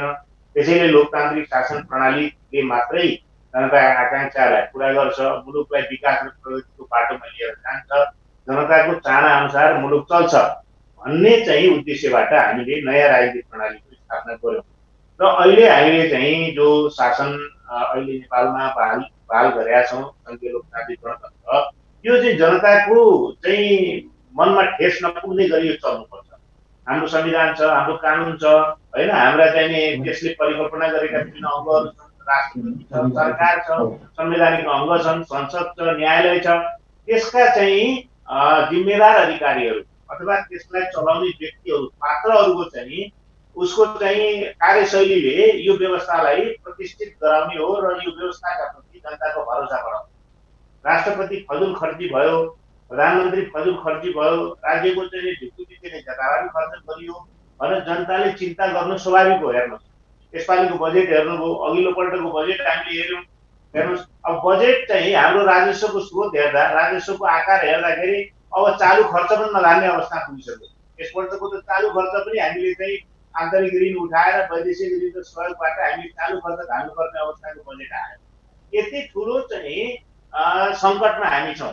यति सानो अर्थतन्त्रको आकार छ। खर्च गर्नका लागि हामीसँग पर्याप्त साधन र स्रोत छैन, हामीसँग सम्पत्ति छैन, हाम्रो ढुकुटी खाली छ। जब हाम्रो ढुकुटी खाली छ, एउटा प्राविधिक शिक्षकको तलब चाहिँ 22,000 तलब आउँछ मानौँ भने उसले महिनामा 40,000 खर्च गर्ने गरिकन उसले त्यस्तो चाहिँ कार्ययोजना बनायो भने त्यो घर अगाडि बढ्छ, त्यो परिवार चल्छ चल्दैन नि त। त्यसो भएको हुनाले हाम्रो आर्थिक स्रोत अनुसारको, हाम्रो चाहिँ ढुकुटीको चाहिँ अवस्था अनुसारको हामीले खर्च गर्नुपर्छ। हाम्रा नेताहरू चाहिँ एउटा कुरा सत्य हो, नागरिकले उठाएको चिन्ता सत्य हो। नागरिकको जीवनशैली लोकतन्त्र अनुकूल भएन, लोकतन्त्र सम्मत भएन, जनताको चाहना अनुकूल भएन। हामीलाई चाहिँ तपाईँले हेर्नु भएर संसारमा गएर हेर्नु हो भने चाहिँ अरू संवैधानिक चाहिँ लोकतन्त्र भएका देशहरूमा, संवैधानिक राजतन्त्र भएकै मुलुकहरूमा, राष्ट्रपति संवैधानिक भएकै मुलुकहरूमा राष्ट्रपति चोकचोकमा भेटिन्छन्। हाम्रो राष्ट्रपतिजीलाई कसले कहाँबाट असुरक्षा छ? हाम्रो राष्ट्रपतिजीले पुरानो राजाकै जस्तो ढाँचा र ढल्ला अवलम्बन गर्नुपर्ने के आवश्यकता छ? आवश्यकता त पटक्कै छैन। चाहिँ नर्वेको दरबार जानुहोस् या चाहिँ स्विडेनको दरबार जानुहोस्, दरबारको भित्तामा त्यहाँको राजा सुत्ने कोठा, त्यहाँ महारानी सुत्ने चाहिँ नेदरल्यान्डको महारानी चाहिँ सुत्ने चाहिँ बेडरुम कहाँ हो भनेर नजिकबाट हेर्न सकिन्छ। उनीहरूको सम्पूर्ण कोठा चोटालाई नजिकबाट निहाल्न सकिन्छ। यहाँ त राष्ट्रपति भवन अगाडि तपाईँ एकछिन उभिएर हेर्न पनि सक्नुहुन्न। यो त चाहिँ एक प्रकारको सैनिक र एक प्रकारको चाहिँ तानाशाही मनोविज्ञानको चाहिँ एउटा दृष्टान्त जस्तो भयो नि त। नेपाल लोकतान्त्रिक गणतन्त्रमा गएको होइन र, नेपाल लोकतान्त्रिक शासन प्रणालीमा गएको होइन र। नेतृत्व सरल हुँदा के फरक पर्छ? राष्ट्रपति सरल हुँदा के फरक पर्छ? राष्ट्रपति मितव्ययी हुँदा के फरक पर्छ? तामझामको आवश्यकता छैन। अहिले वास्तवमा जुन तामझामको प्रदर्शन हामीले गरिराखेका छौँ त्यो हामीले ल्याएको व्यवस्थाको चाहिँ भावना अनुसार होइन। त्यसैले जनताले प्रश्न उठाएका हो, जनताले प्रश्न उठाउनु स्वाभाविक हो। अच्छा, पारिजी जस्तो 10 अर्ब 70 दिनमा सरकारले खर्च गर्यो भन्ने आँकडा सार्वजनिक भएको छ। प्रदेशले चाहिँ कति बजेट पायो यो बिचमा, कहाँ खर्च गर्यो, के काम गर्यो भनिदिनुहोस् न। किनकि यहाँले अघि भर्खर भन्दै हुनुहुन्थ्यो कि एउटा धाराको टुटी फेर्न पनि सिंहदरबारको आश गर्नु पर्थ्यो जनताले। संघीयता आएपछि, प्रदेश स्थानीय सरकार बनिसकेपछि, 3 तहका सरकार बनेपछि जनतालाई धेरै सुविधा भएको छ, गाउँ गाउँसम्म हामी पुगेका छौँ भन्नुभएको छ। यहाँले यो बिचमा के काम गर्नुभयो? यो 10 अरबबाट प्रदेशले के गर्यो? पाण्डे सर, यो विषयमा मैले केही कुरा राख्नुभन्दा पहिला म अघि गुरु सरले भनेको विषयलाई अलिकति एड मात्रै गर्न चाहन्छु। हाम्रो यहाँ कतिपय के छ भने यो ठुलो ऐतिहासिक जनक्रान्तिबाट हामीले राजतन्त्रको समूल अन्त्य गरेर सङ्घीय लोकतान्त्रिक गणतन्त्रको मुलुकमा स्थापना गरेको। आज कतिपय कुराहरूमा चाहिँ तिललाई पहाड बनाउने, स्याल हुइया गर्ने प्रवृत्ति पनि व्यापक रूपमा अगाडि बढेको छ। जहाँसम्म प्रसङ्ग आयो, राष्ट्रपति व्यक्ति भन्दा पनि एउटा संस्था हो। राष्ट्रपति कार्यालयको निम्ति, राष्ट्रपति कार्यालयको निम्ति, त्यो चाहिँ कुनै व्यक्तिको निम्ति होइन। त्यहाँ चाहिँ 27 लाख रुपियाँको कार्पेट चाहिँ खरिदको प्रोसेसमा गएको कुरालाई लिएर 1 करोडको कार्पेट चाहिँ राष्ट्रपतिलाई किन्न लागियो भनेर जुन ढङ्गबाट चाहिँ यो चाहिँ हल्ला फिजाउने काम गरियो, यो आफैमा राम्रो कुरो होइन। किनभने त्यो त अविच्छिन्न उत्तराधिकारीवाला संस्था हो। आज महामहिम विद्या भण्डारी राष्ट्रपति हुनुहोला, हिजो महामहिम राष्ट्रपति चाहिँ रामवरण यादव हुनुहुन्थ्यो, भोलि अर्को कोही हुनुहुन्छ। त्यो संस्थालाई त्यहाँ चाहिएर किनेको। अनि राष्ट्रपति भनेको चाहिँ स्टेटको एउटा हेड पनि हो। अर्को कुरो अघि गुरु सरले भने जस्तै कतिपय कुरा हामीले चाहिँ यो learning by doing by learning पनि भन्छ। हामी चाहिँ सिक्दै पनि छौँ। अब हामी चाहिँ जनप्रतिनिधिहरू भनेका जनताका सेवक हौँ। हामी शासक भन्दा पनि हामीले गर्ने हरेक गतिविधिले चाहिँ त्यो जनताको निम्ति पाच्य हुनुपर्छ, ग्राह्य पनि हुनुपर्छ। तर कतिपय कुराहरू फेरि यो सुरक्षा संवेदनशीलताका कुराहरू छन् होइन, यी धेरै कुराहरूले पनि त्यसलाई गरेका छन्। र अब यो कर्मश चाहिँ यसमा चाहिँ व्यापक रूपमा सुधार हुँदैन होला। अब कतिपय चाहिँ सुरक्षाकर्मीहरूले नमान्ने खालका स्थितिदेखि लिएर धेरै कुराहरू छन्, यसलाई क्रमशः मिलाउँदै जानुपर्छ। तर एउटा चाहिँ संवैधानिक राष्ट्रपति, हाम्रो मुलुकमा त राष्ट्रपति चाहिँ कार्यकारिणी भन्दा पनि सेरोमोनियल हो। त्यसमा त्यो संस्थामाथि आँच आउने ढङ्गबाट जसरी भ्रमपूर्ण खालका कुराकानीहरू आग्रहवश भइरहेका छन्, त्यो लोकतन्त्रको निम्ति राम्रो होइन। यसमा मैले यति कुरो मात्रै राख्न खोजेँ। अर्को कुरो भनेको अहिले तपाईँ गण्डकी प्रदेशमा यत्रो लामो समयसम्म लकडाउन भएको नि चाहिँ 2.5 महिनाभन्दा बढी भइसक्यो होइन। कोरोना त चाहिँ नेपालको सबैभन्दा नजिकको छिमेकी मुलुक चीनको चाहिँ वुहान सहरबाट सुरु भएको, तर यहाँ कोरोना संक्रमण चाहिँ जुन ढङ्गबाट फैलिन पाएन सिङ्गो नेपालमा, गण्डकी प्रदेशमा त्यसको निम्ति चाहिँ नेपाल सरकारले लिएको सही नीति र प्रभावकारी कार्यान्वयनको कारणले गण्डकी प्रदेशले लिएको सही नीति प्रभावकारी कार्यान्वयनको निम्ति हो। र हामीले गण्डकी प्रदेशमा चाहिँ माननीय मुख्यमन्त्री पृथ्वी सुब्बा गुरुङको चाहिँ संयोजकत्वमा उच्च स्तरीय समिति, अर्थमन्त्री किरण गुरुङको संयोजकत्वमा एउटा चाहिँ समन्वय समिति, यहाँको प्रमुख सचिव चाहिँ हरि बस्यालको संयोजकत्वमा चाहिँ प्रदेश समन्वय समिति बनाएका थियौँ। र ती समिति यहाँ चाहिँ सुरुमा हामीले कोरोना रोकथाम भन्दा नियन्त्रण भन्दा नै उपचार गर्नु पर्यो। विदेशबाट आएका 2 जना मानिसहरू जो बागलुङ निवासी हुनुहुन्थ्यो, एकजना आमा र एकजना महिला बहिनी, उहाँहरूमाथि चाहिँ कोरोनाको टेस्ट गर्दाखेरि चाहिँ फेला पर्यो। त्यसपछि उहाँहरूलाई चाहिँ ट्रिटमेन्ट गरियो बागलुङ हस्पिटलमै, उहाँहरू निको हुनुभयो। र अहिले पनि तुलनात्मक रूपमा अन्य प्रदेशमा भन्दा गण्डकी प्रदेशमा चाहिँ परीक्षणको दायरा पनि व्यापक रूपमा बनाइएको छ र संक्रमण पनि चाहिँ नियन्त्रणभित्रै छ, त्यति ठुलो उल्लेख्य सङ्ख्यामा भएको छैन। र अहिले एउटा 1 नम्बर परीक्षणको दायरा व्यापक रूपमा बढाइएको छ। अर्को गण्डकी प्रदेशभित्रका सबै हस्पिटलहरू, सरकारी हस्पिटलहरूमा चाहिँ एम्बुलेन्स नभएको अवस्था थियो, एम्बुलेन्सको व्यवस्था गरिएको छ, किटको व्यवस्था गरिएको छ। र यो चाहिँ स्वास्थ्य कर्मीहरूलाई चाहिँ चाहिने सामग्रीहरू, सुरक्षा सामग्रीहरू चाहिँ सबै कुरा चाहिँ त्यसलाई चाहिँ व्यवस्थित चाहिँ गरेको अवस्था छ। अब जहाँसम्म अहिले तपाईँले कुरा गर्नुभयो, अब 10 अरब कता गयो भन्ने कुरा, अब त्यो चाहिँ 10 अरब रुपियाँ चीनबाट विद्यार्थी ल्याउन प्रति व्यक्ति परीक्षण गर्दा चाहिँ सरदर 8,000 रुपियाँ लाग्छ। अहिले चाहिँ 2 लाखभन्दा बढीको चाहिँ परीक्षण भइसकेको अवस्था छ। क्वारेन्टाइन बनाउन, फ्रन्ट लाइनमा चाहिँ खटिनेहरूलाई भत्ता, हेलिकप्टरबाट चाहिँ स्वास्थ्य सामग्री पुग्न, जनतालाई राहत दिन, 20वटा कोरोना ल्याब बनाउन, अनि कतिपय चाहिँ त फेरि हामीले फ्रन्ट लाइनमा चाहिँ खट्ने चाहिँ सुरक्षाकर्मीहरू, स्वास्थ्य कर्मीहरूको चाहिँ तलब भत्ता सेवा सुविधा दोब्बर बनाएको हुन्छ। यी सबै कुराहरूमा भोलि कोरोना रोकथाम नियन्त्रण गरिसकेपछि सरकारले चाहिँ पारदर्शी ढङ्गबाट जनतालाई यो कुरामा त सुसूचित गराउनै पर्छ। किनभने हामी त फेरि 3 वर्ष पछाडि त जनताको बिचमा त निर्वाचनमा त अग्नि परीक्षामा उभिएका हुन्छौँ। त्यसो भएर अहिले पहिलो कुरा भनेको कोरोना रोकथाम नियन्त्रण। जस्तै आजै चाहिँ तपाईँ बर्माबाट, दुबईबाट आउँदैछन्, यही गण्डकी प्रदेशमा मात्रै 71 जना आउँदैछन्, उहाँहरूलाई घर घरमा पुर्याउनु पर्यो, वा क्वारेन्टाइनमा पुर्याउनु पर्यो, त्यो सबै व्यवस्थापन त गर्नु पर्यो नि। त्यसो भएर अहिले यो चाहिँ सरकार चाहिँ स्वास्थ्यकर्मी, सुरक्षाकर्मीहरू यो रोकथाम नियन्त्रणमा लागिरहेको बेलामा उहाँहरूको मनोबल गिराउने ढङ्गबाट चाहिँ गर्नु हुँदैन। यो च्याप्टर सिद्धिसकेपछि अनि त्यसपछि यी सबै कुराको चाहिँ जवाबदेहिता त लोकतन्त्रमा चाहिँ सरकारले लिनुपर्छ। र गण्डकी प्रदेशमा नै हामीले एउटा कोष बनाएका छौँ, 30 करोडको कोष बनाएका छौँ। हामीले सुरुमै 6 करोड 50 लाख रुपियाँ सबै महानगरपालिका, स्थानीय तह, गण्डकी प्रदेशका र नगरपालिकाहरूमा चाहिँ हामीले वितरण गर्ने काम गऱ्यौँ। महानगरपालिकामा 1 करोड, गाउँपालिकाहरूमा 5-5 लाख, नगरपालिकामा 10-10 लाखको हिसाबले, अनि अन्य चाहिँ उपकरणहरू, स्वास्थ्य चाहिँ सामग्रीहरू किन्ने कुरामा चाहिँ खर्च गरिरहेका छौँ। र त्यो कोषमा जनताहरूको तर्फबाट, निजी क्षेत्रको तर्फबाट पनि व्यापक रूपमा सहयोग भइरहेको छ। यी सबै कुराहरू हामीले यो कुरा चाहिँ टुङ्गिसकेपछि प्रदेश सरकारले चाहिँ पत्रकार सम्मेलन मार्फत सम्पूर्ण कुराको हिसाब किताब चाहिँ जनतालाई सुसूचित गराउने नै छ। हजुर घिमिरेजी, जस्तो अहिले जुन 10 अरबको कुरा आयो 70 दिनमा, फजुल खर्च भएको छैन होला। सुरक्षाकर्मीदेखि क्वारेन्टाइन व्यवस्थापन, विदेशबाट आउने नेपालीहरूलाई प्राथमिकतामा सरकारले राखेको होला। तर विदेशबाट आउने विद्यार्थीहरू हुन् अथवा नेपालीहरू हुन्, कामदारहरू हुन्, उनीहरूलाई ल्याएर 5 स्टार होटलमा दिनको 4,000 का दरले राख्नुपर्ने र त्यो पैसा आफैले कामदारले तिर्नुपर्ने भनेर सरकारले भनिरहेको छ। यता एकापट्टि हेर्दा 10औं अरब खर्च भएको देखिन्छ, तर विदेशबाट आउने नेपालीहरूलाई व्यवस्थापन गर्न चाहिँ आफै खर्च गर है भनेर भनिरहेको छ। यो अलिकति विरोधाभास देखिएन? यो विरोधाभासपूर्ण छ र यो सङ्गतिपूर्ण पनि छैन र वास्तवमा नागरिकले सङ्कटका बेला राज्यबाट चाहिँ सहयोगको अथवा राज्यबाट भरखेपको राज्यबाट संरक्षणको अपेक्षा गर्छ। यो राज्यको अवधारणा नै त्यसरी आएको हो।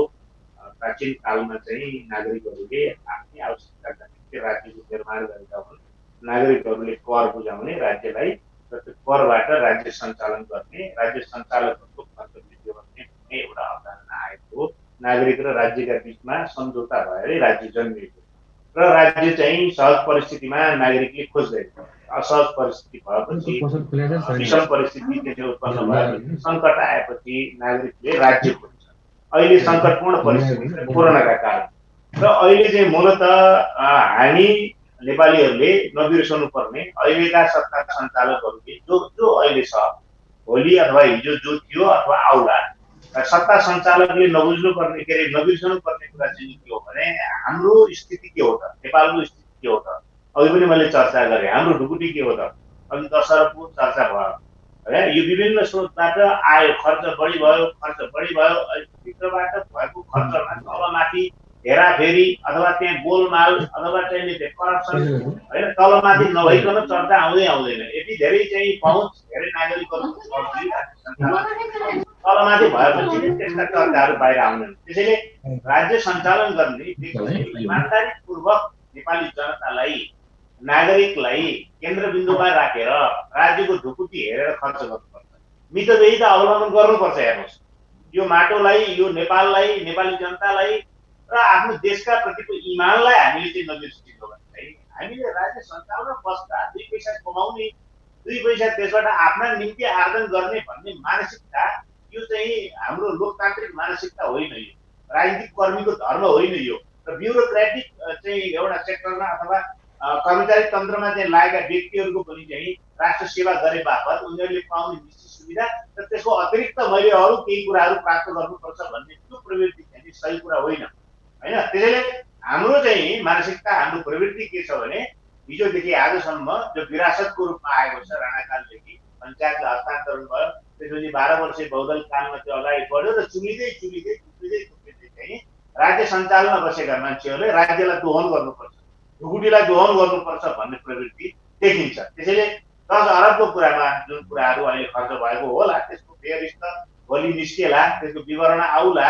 अघि उहाँले भन्नुभयो जस्तो सही ठाउँमै खर्च भएको होला, तर कहाँ खर्च गर्ने र खर्चमा कटौती कसरी गर्ने, मितव्ययिता कसरी अपनाउने र नागरिकलाई बढीभन्दा बढी राहत कसरी दिने र प्रोडक्टिभ काममा, सही ठाउँमा र चाहिँ त्यो चाहिँ देखिने ठाउँमा र नागरिकले महसुस गर्ने ठाउँमा चाहिँ मात्रै खर्च गरेर कहाँ खर्च जोगाउन सकिन्छ, कहाँ खर्च कम गर्न सकिन्छ र ढुकुटीलाई कमभन्दा कम क्षति कसरी पुर्याउन सकिन्छ भन्ने कुरामा हामीले ख्याल गर्नुपर्छ। त्यसमा हामीले ख्याल गर्दैनौँ।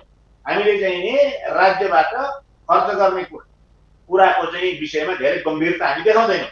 हिजोदेखि त्यो प्रदर्शन गर्दै आएको चरित्र हो। त्यसो भएको हुनाले त्यो चरित्रको निरन्तरता अहिले देखियो भन्ने चाहिँ कुरा प्रश्न उठायो।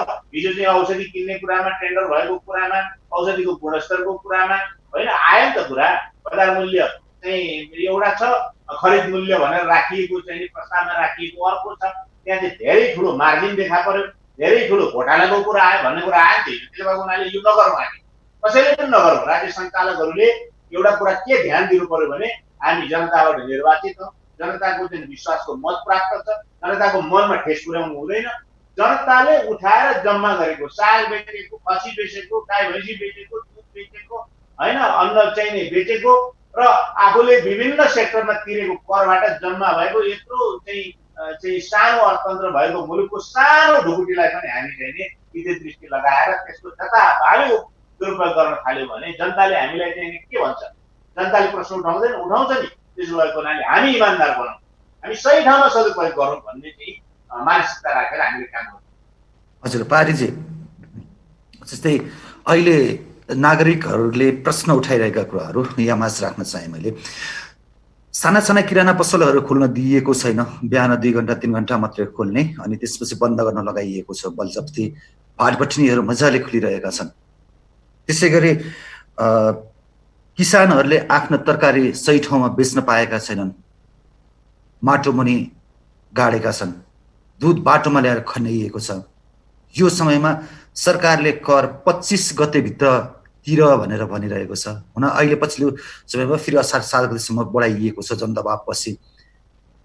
कोरोनाको कहरको बेलामा सबैले घरभित्र बस्नु भन्ने सरकारले निर्देशन गर्ने, सबैले सरकारको निर्देशनको पालना गरिरहेको बेला कर भने 25 गतेभित्र तिर भन्ने, ठुल्ठुला भाटबट्नीहरू खोल्ने, साना किसानदेखि किराना पसलहरू मर्कामा पनि किन यस्तो गरिरहेको छ सरकारले? हजुर, उहाँसँग डिस्कनेक्ट भएको छ। म यही प्रश्न गुरुराज घिमिरेजीसँग सुन्नुभयो नि है, यहाँले मैले सोधेको। हामीसँग यति बेला ऊ पनि पारिजी आउनु, पहिला उहाँको कुरा सुनौँ। पारिजी भनिदिनुहोस् न, मैले अहिले राखेको प्रश्न यहाँले सुन्नुभयो, यहाँको म्युट भएको छ, अडियो म्युट छ, कृपया त्यसलाई अन गरिदिनु होला। सुनियो? हजुर, अहिले सुनिएको छ। मैले राखेको प्रश्न यहाँले सुन्नुभयो, बुझ्नुभयो? अब फेरि एकचोटि भन्नु न। हजुर, अहिले जस्तै ठुल्ठुला भाटबट्नीहरू खुलिरहेका छन्, साना किराना पसलहरू बन्द छन्, किसानहरूले आफ्ना तरकारीहरू माटोमुनि गाडेका छन्, दुध बाटोमा ल्याएर खनाइरहेका छन्। कर तिर्ने समय 25 गतेभित्र भन्ने सरकारले भन्यो, तर बढाइयो 7 गतेसम्म जनदबावपछि। यस्तो किसिमले सरकारले किन गरिरहेको छ? सरकार, राज्य भनेको त जनताको अभिभावक हो।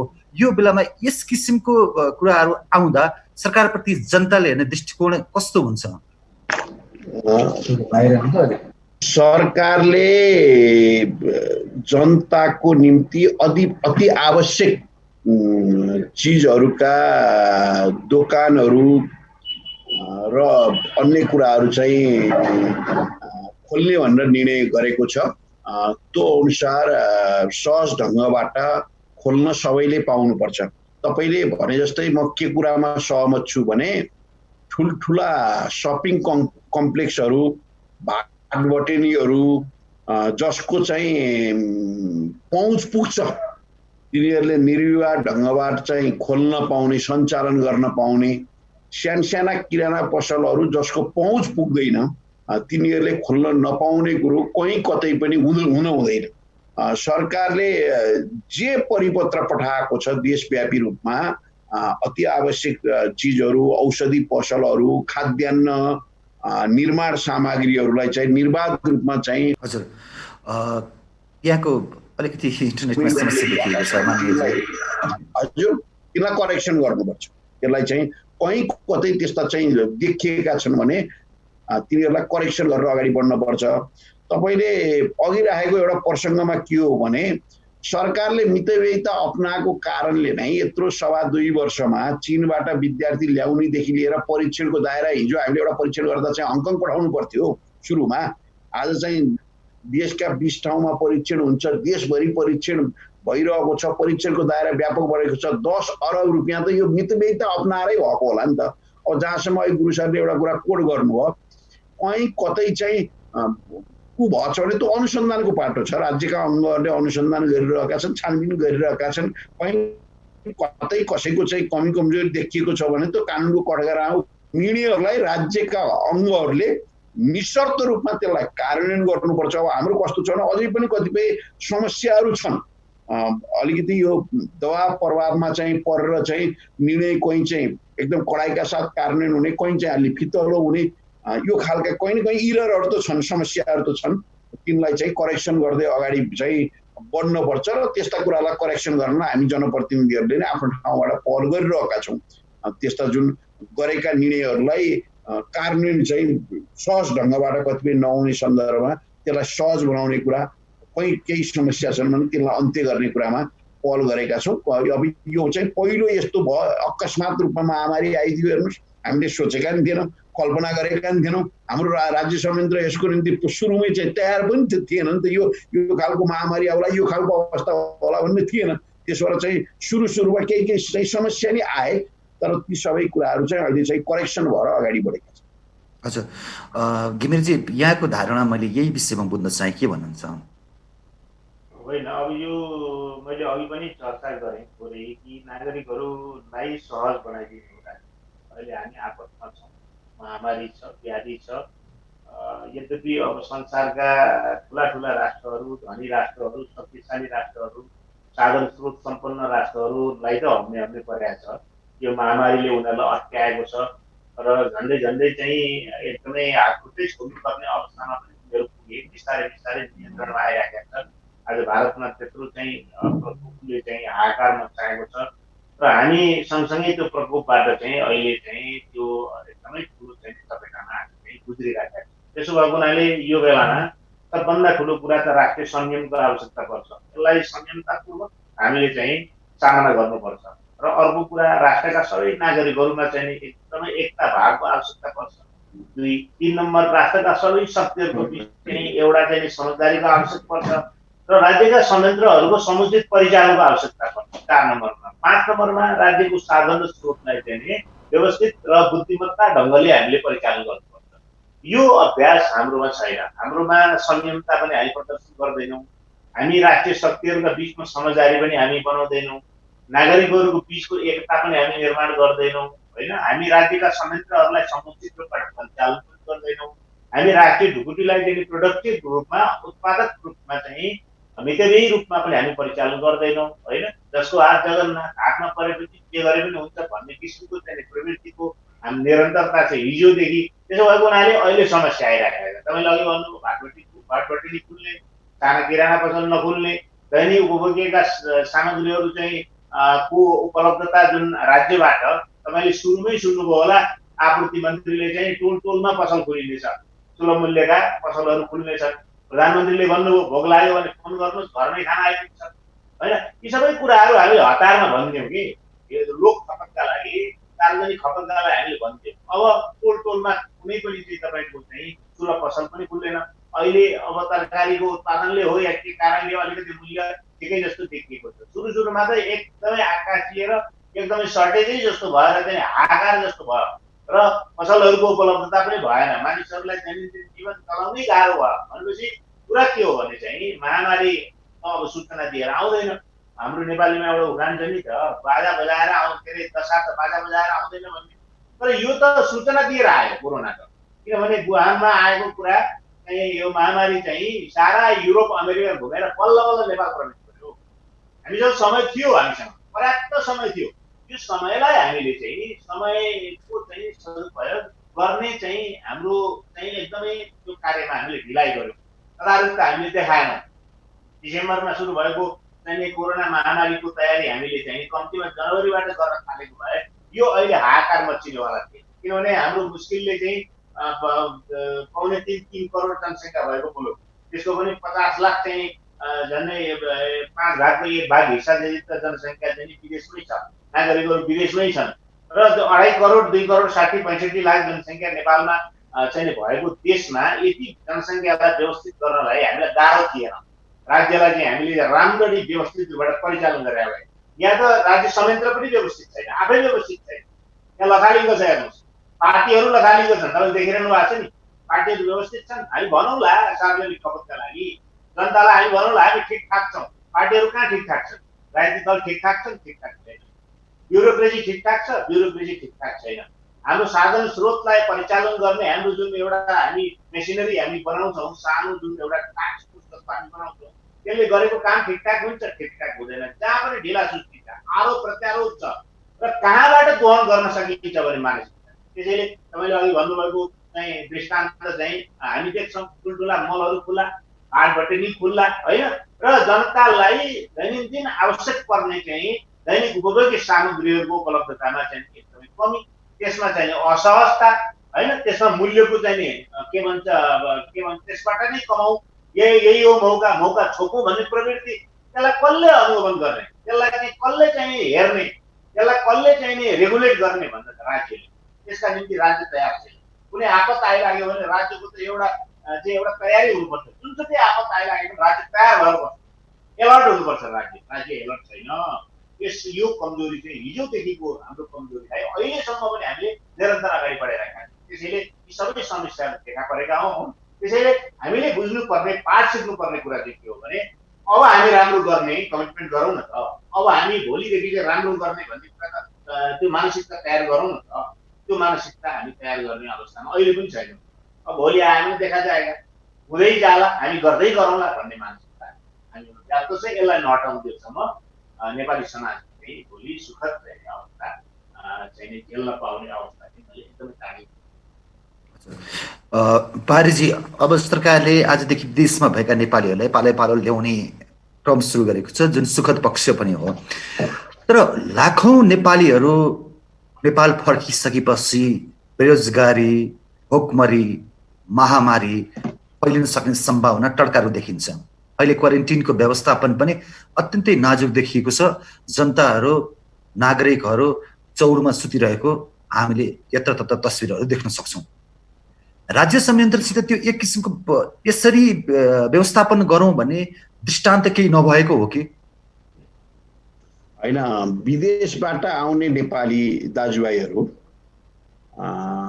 विगतमा उहाँहरूले पठाएको रेमिटेन्सको कारणले नै हिजो सङ्कटपूर्ण बेलामा चाहिँ नेपालको अर्थतन्त्र धानिएको। त्यसो भएर जो कोही नेपाली पनि यो महासङ्कटको बेला आफ्नो घर, आफ्नो गाउँ, आफ्नो देश आउन चाहन्छ भने उसलाई ल्याउने खालको वातावरण चाहिँ राज्यले, सरकारले बनाउनुपर्छ, जुन बनाउने काम गरेको छ सरकारले। यो स्वागत योग्य कुरा हो। र यसमा पनि के हो भने आज अघि गुरुजीले भने जस्तै संसारका अत्यन्त विकसित मुलुक हो अमेरिका, स्वास्थ्यमा संसारकै सबैभन्दा दोस्रो चाहिँ स्वास्थ्य चाहिँ व्यवस्थित भएको देशको रूपमा चिनिने इटाली, युरोपका सबै मुलुकहरू, बेलायत, इभन भारत लगायतका देशहरूले यसलाई यो कोरोना महामारीले चाहिँ हावातावा खुवाइरहेको बेलामा नेपाल चाहिँ बल्ल चाहिँ विकासको दिशातर्फ अगाडि बढिरहेको मुलुक हो। एक हिसाबले हुनुहुन्छ भने हाम्रो विकास हुनु मुलुकै हो। सरकारले यो सीमित स्रोत साधनको बावजुद जे गरिरहेको छ यसमा मैले चाहिँ आलोचना गर्नुपर्ने कुनै ठाउँ चाहिँ मैले देख्दिनँ।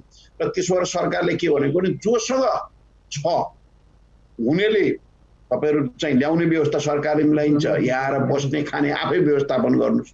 जोसँग छँदै छैन, केही छैन भने उहाँलाई खाने बस्ने व्यवस्था चाहिँ राज्यले सरकारले गर्ने भनेकै छ त। हुँदै नभएको मान्छे जो आर्थिक रूपमा अत्यन्त कमजोर छ, गल्फ कन्ट्रीहरुमा चाहिँ जहाँ न्यून महिनाको 20-25 हजार रुपैयाँ कमाएका थिए, अहिले यो कोरोना भाइरसको कारणले उनीहरु बेरोजगार छन्, केही छैनन् भने उनीहरुलाई चाहिँ फेरि राज्यले व्यवस्था गर्छ। त्यसो भएर यस्तो संकटको बेलामा हुनेले केही गर्ने पनि हो, हुनेले नहुनलाई सहयोग गर्ने पनि कुरा हो। यसलाई चाहिँ अन्यथा मान्न हुँदैन। सबै कुरा चाहिँ राज्यले नै गर्नुपर्छ भनेर हो, राज्यले गर्नुपर्छ। तर राज्य नेपालको चाहिँ त्यो खालको आर्थिक अवस्था त छैन नि त। हामी सबैले बुझेका छौँ। झन् अहिले त लकडाउनले सबै कुराले चाहिँ सबै कुरा ठप्प छ हैन, राजस्व उठेको छैन। यो पाटो नै हामीले हेर्नुपर्छ। अर्को दोस्रो सँगसँगै सँगसँगै यो कोरोनाको कारणले चाहिँ मैले चाहिँ अब यहाँ अभाव देखिने, लुटपाट देखिने भन्दा नि यसलाई एउटा नेगेटिभ रूपमा होइन, एउटा अवसरको रूपमा हेरौँ नि त। विदेश गएका नेपालीहरू जसले केही ज्ञान छ, केही सिप सिक्नु भएको छ, श्रम गर्ने भावना छ, उहाँहरू अब आफ्नो देशमा चाहिँ फर्केर आउनु नि भयो। यहाँका चाहिँ 10औं वर्षदेखि 20औं वर्षदेखि चाहिँ बाँझो रहेका खेत जमिनहरू चाहिँ अब उर्वर हुने भयो।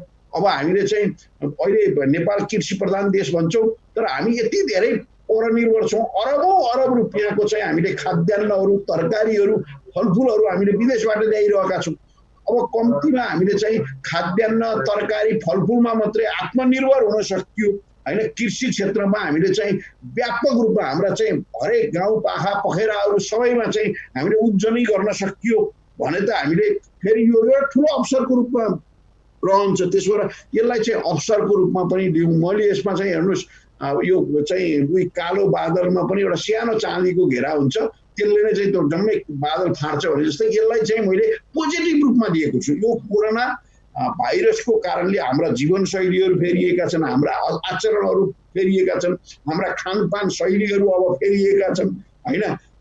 यसको कारणले चाहिँ जो चाहिँ नेपालमा केही जाने एउटा राम्रो इन्जिनियर हो, म अमेरिका जान्छु भन्छ, जापान जान्छु भन्छ हैन। अलिकति केही कुरा चाहिँ उस्तो सिप छ भने नेपाल बस्नै चाहन्थे। अब उनीहरू सबै चाहिँ अब अहिले आफ्नै देशमा फर्केर यहीँ केही गर्नुपर्छ भनेर भन्नुभएको छ। आज चाहिँ नेपाली दाजुभाइहरूले त्यो 50-55 डिग्रीको चाहिँ गर्मी दुवै कतारमा चाहिँ श्रम गरेर आएर दुवैलाई दुवै त नेपाली दाजुभाइले बनाएका हुन्, कतारलाई कतार त नेपाली दाजुभाइले बनाएका हुन्। अब उहाँहरूले जानेको सिप, त्यो जाँगर त्यो चाहिँ उत्साह जुन छ अब त्यो आफ्नै देशमा चाहिँ लगानी गर्नु हो भने त देश बनाउनु त धेरै समय लाग्दैन। त्यसो गरेर एउटा पोजिटिभ हिसाबले हेरौँ। म चाहिँ एकदमै धेरै आशावादी छु र आजको दिनसम्म हेर्नुहोस् नेपाली दाजुभाइ को भोगभोगैको चाहिँ कोही बढ्न पर्ने स्थिति त छैन। हामीसित प्राकृतिक स्रोत साधनको यति धेरै प्रचुर सम्भावना छ, त्यसलाई हामीले विगतमा उपयोग गरेनौँ। अब सरकारलाई पनि त अब बाध्य हुने भयो नि त। अब हो हिजो हाम्रा कतिपय चाहिँ हाम्रा संयन्त्रहरू राज्यका संयन्त्रहरूमा चाहिँ अलिकति चाहिँ कमी कमजोरी थियो भने अब त एकदम संसारभरि रहनुभएका नेपाली दाजुभाइहरू नेपाल फर्कने, उहाँ अब हरेक कुरामा चाहिँ त्यो जनताको मन भावना जित्ने गरेर चाहिँ अगाडि बढ्न पर्यो नि त। अझ सङ्कटको बेला त्यो अनुसारको अभिभावकत्व राज्यले सरकारले दिन सकेन भने त लोकतन्त्रमा त यो भोलि एउटा सरकारले राम्रो काम गर्न सकेन भने 5 वर्षपछि उसलाई चाहिँ दण्डित गर्छन्, अर्कोलाई उ गर्छन्। यो त एउटा सिस्टम न हो। त्यसो भएर मैले यसलाई पोजिटिभ हिसाबले लिएको छु। कोरोना भाइरसको कारणले मुलुकलाई चाहिँ एउटा ठुलो लेसन दिएको छ, जसको जगमा चाहिँ हामी उभिएर अब हामीले चाहिँ सुखी नेपाली समृद्ध नेपाल चाहिँ निर्माण चाहिँ गर्न सक्छौँ। जसरी चाहिँ जापानको हिरोसिमा र नागासाकीमा अमेरिकाले अणुबम आक्रमण गर्यो, जसको कारणले आज चाहिँ हिरोसिमा र नागासाकी छोटो समयमा चाहिँ विकास हुन सक्यो, जापान चाहिँ छोटो समयमा विकास हुन सक्यो। त्यसबाट नकारात्मक रूपमै सही यसबाट हामीले चाहिँ ठुलो चाहिँ पोजिटिभ चाहिँ लेसन लिएर अगाडि बढ्न सक्छौँ। अच्छा घिमिरेजी, कार्यक्रमको अन्तिम चरणमा छौँ। छुट्टोमा जवाफ दिनका लागि मैले आग्रह गरेँ। जस्तै 70 करोडको कागती मात्र वर्षेनी निर्यात हुने रहेछ विदेशबाट भनेपछि अरू चिजहरू कतिको मूल्यमा आउने होलान् त्यो त सहजै अनुमान गर्न सकिन्छ। यति बेला विदेशबाट नेपालीहरू धमाधम गरेर फर्किरहेका छन्, फर्किन चाहिरहेका छन्। यो बेलामा नेपाल आइसकेपछि आत्मनिर्भर बन्नका लागि सबैभन्दा मुख्य पेसा भनेको कृषि नै देखिन्छ। कृषि, स्वास्थ्य र शिक्षामा सरकारले लगानी बढाउने भन्ने पनि आफ्नो नीति कार्यक्रम बजेटमा पनि देखिएको छ। तर सरकारले भने जस्तै त्यसरी व्यवस्थापन गर्न सक्ला अथवा यसलाई कसरी व्यवस्थित गरेर अगाडि लानु पर्ला, यहाँको धारणा एकदम छोटोमा राख्दिनु ल। अब हेर्नुहोस्, यो नेपाल बनाउनलाई गाह्रो छैन। नेपाल बनाउन किन गाह्रो छैन भने यो प्राकृतिक चाहिँ सम्पदाले परिपूर्ण देश छ। हामी यति वैभवशाली छौँ कि त्यसको चाहिँ हामीले राम्ररी दोहन गर्न सक्छौँ, सदुपयोग गर्न सक्छौँ भने नेपाल बन्न सक्छ। म तपाईँलाई भनौँ 1971मा युनाइटेड अरब इमिरेट बेलायतको औपनिवेशिक शासनबाट मुक्त भयो। 1980मा तेल कम्पनी खोल्यो, 1982मा तेल पत्ता लाग्यो। लगभग त्यसपछि विकासको प्रक्रिया सुरु गरेर 30-35 वर्षभित्र आज संसारको समृद्ध मुलुक मध्येको एउटा चाहिँ नि सुखी मुलुक मध्येको चाहिँ एउटा देश भएको छ बालुवामाथि। नेपाललाई प्रकृतिले के दिएको छ? नेपाललाई धेरै कुरा दिएको छ। प्राकृतिक सम्पदा मात्रै होइन, यहाँ धार्मिक सम्पदा पनि छ। र हाम्रा लागि चाहिँ नेपाल बनाउने कुरा चाहिँ मूलतः 2-3 कुराले समस्या। एउटा चाहिँ हामी स्पष्ट कार्ययोजना हामीसँग छैन, हामीसँग अठोट र सङ्कल्प छैन, र हामीसँग इमान छैन, र त्यसका प्रतिको चाहिँ एकदमै चाहिँ निष्ठापूर्ण प्रतिबद्धता र इमानदारी छैन। यी कुराहरूको अभावले गर्दा हामी राष्ट्र निर्माण गर्ने कुरामा हामी धेरै पछि पऱ्यौँ।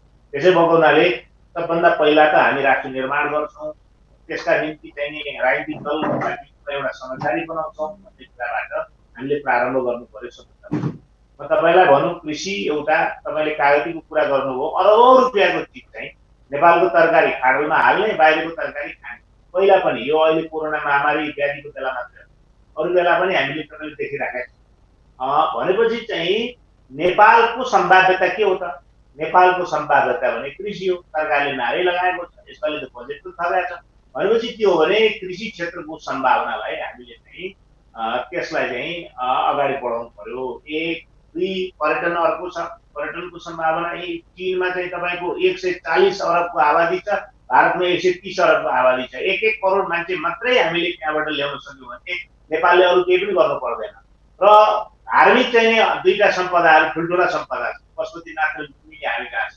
धार्मिक पर्यटकहरू हामीले ल्याउन सक्यौँ भने हामीले केही पनि गर्नु पर्दैन। सिङ्गापुर हेर्न चाहिँ नि तपाईँको वार्षिक 2 करोड मान्छे आउने घुम्नलाई, 3 करोड मान्छे आउने सिङ्गापुर। त्यसपछि गएर चाहिँ तपाईँको आइफेल टावर हेर्न चाहिँ 6.5 करोड मान्छे आउने। त्यो त मानव निर्मित सम्पदा हो नि, होइन? हङकङ चाहिँ मान्छेले झन्डै 2-2.5 करोड मान्छेले हरेक वर्ष भ्रमण गर्ने। नेपालको लुम्बिनी किन नआउने मान्छेहरू ल्याउन किन नसक्ने हामीले? नेपालको चाहिँ पशुपतिनाथ ल्याउन किन सक्ने, यत्रो 1 अरबभन्दा बढी हिन्दूहरू धर्मावलम्बी भएको चाहिँ एउटा संसारको आबादी छ भनेपछि हामीले यी कुराहरूमा हामीले गम्भीरतापूर्वक हामीले ध्यान दिएनौँ। हामीले विगतमा चाहिँ राजनीतिक लडाइँ बार हामीले गऱ्यौँ, राजनीतिक द्वन्द्व र सङ्घर्षमा मुलुकलाई अगाडि बढायौँ, राष्ट्रिय एकतालाई प्रवर्धन गरेनौँ, नागरिक एकतालाई हामीले बढावा दिएनौँ, राष्ट्र निर्माणको सङ्कल्पलाई हामीले व्यवहारमा उतारेनौँ, हामीले राजनीतिक नारा लगायौँ, देश बनाउने धेरै हामीले चाहिँ गीत गायौँ हामीले, तर हामीले त्यो दिशामा काम गरेनौँ। यो सबै कमजोरी राजनीतिक नेतृत्वलाई जान्थ्यो। भूमि जान्थ्यो, हिजो राजालाई जान्थ्यो, अहिले राजनीतिक दलहरूलाई जान्छ। त्यसैले हाम्रो एकता, हाम्रो चाहिँ प्रतिबद्धता, हाम्रो अठोट, हाम्रो इमान, हाम्रो लगन, यी कुराका साथ हामी अगाडि बढ्यौँ भने देश हामी बनाउन हामीलाई गाह्रो। हजुर, गुरुराज घिमिरेजी अनि राजीव पाहारीजी यति समय दिनुभयो, कार्यक्रम निर्धारित समय सकिएको छ। यहाँलाई रमाइलो टेलिभिजनका तर्फबाट धेरै धेरै धन्यवाद दिन चाहन्छु। धन्यवाद जयरामजी, तपाईँलाई पनि धेरै धेरै धन्यवाद। यति महत्त्वपूर्ण विषयमा हामीलाई बोलाएर छलफल गराउनुभयो, हाम्रा कुराहरू राख्न दिनुभयो, धेरै धेरै धन्यवाद। नमस्कार दर्शक वृन्द, आज पछिल्लो राजनीतिक घटनाक्रम र विशेष यो कोरोनाबाट अब नयाँ तरिकाले नेपाल कसरी अगाडि बढ्न सक्छ भन्ने विषयमा नेपाली काङ्ग्रेसका केन्द्रीय सदस्य गुरुराज घिमिरे, त्यसै गरी नेकपाका प्रदेश सभा सदस्य माननीय राजीव पाहारीसँग, जो युवा सङ्घको निवर्तमान अध्यक्ष पनि हुनुहुन्छ, उहाँलाई हार्दिक आभार व्यक्त गर्दै हेर्दै रहनुहोला रमाइलो टेलिभिजन।